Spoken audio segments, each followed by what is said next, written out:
Guys ఈరోజు అయితే నాకు ఫుల్ కాఫ్ కోల్డ్, అందుకనే మా మమ్మీ ఇదే మిరియాల పాలు చేస్తాననింది. అందుకని అది ఎట్లా చేయాలో చూసుకుందాం. ముందు స్టవ్ వెలిగించి దానిపైన పాలు పోసుకున్న గిన్నె పెట్టుకోవాలి గైస్.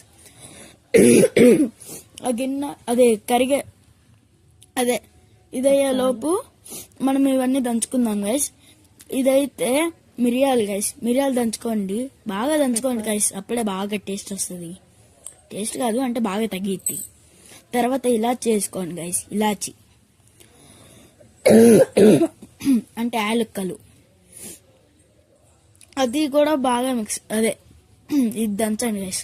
తర్వాత జింజర్ అంటే శొంఠి వేసుకొని దాన్ని కూడా దంచుకోండి గైస్. దంచండి అలా దంచండి గైస్. దంచినట్టు మీకు అనిపించాలి, అది అనిపించకపోతే అది దంచినట్టు కాదు. ఇప్పుడు పాలు పొంగినట్టు కనబడాలి గైస్. ఈ పాలని మనం ఇంకో గ్లాస్లోకి మనం పోసుకోవాలి. ఏమనుకోద్దు, కాఫీ కోల్డ్ చెప్పాం కదా, అందుకనే గైస్ చేస్తుంది అసలు. ఇప్పుడు దీంట్లోకి 1 గ్లాస్ ఆఫ్ వాటర్ వేసుకోవాలి గైస్. అదే గిన్నెలో వేసుకోండి. తర్వాత మనం దంచుకున్నవి ఇవన్నీ వేసుకోవాలి గైస్, అన్నీ వేసేసుకోండి దాంట్లో.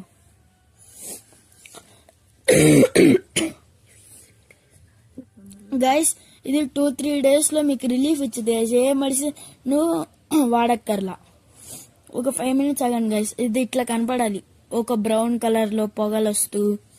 ఇప్పుడు పసుపు వేసుకోవాలి గైస్. ఈ పసుపు వేసుకున్నాక మీకు కొంచెం కర్రీ లాగా కనబడుతుంది గైస్. అయినా ఇది మంచిది గైస్, స్మెల్ అయితే వస్తుంది. దాన్ని పీలుస్తూనే అర్థమైపోద్ది మిరియాల పాలని.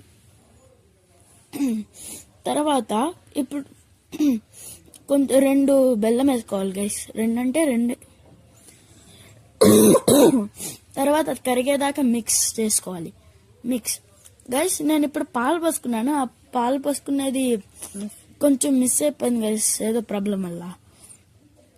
అప్పుడు మీరు ఆ పాలు పోసుకుంటే ఇట్లా వస్తుంది గైస్ టోటల్ కలరు. ఇప్పుడు తిప్పి ఇలా కనబడాలి గైస్.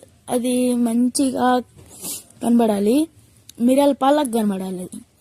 తర్వాత ఇప్పుడు మనము కప్స్లోకి పోసుకొని ఇంకా తాగేద్దామా అని తాగేయాలి.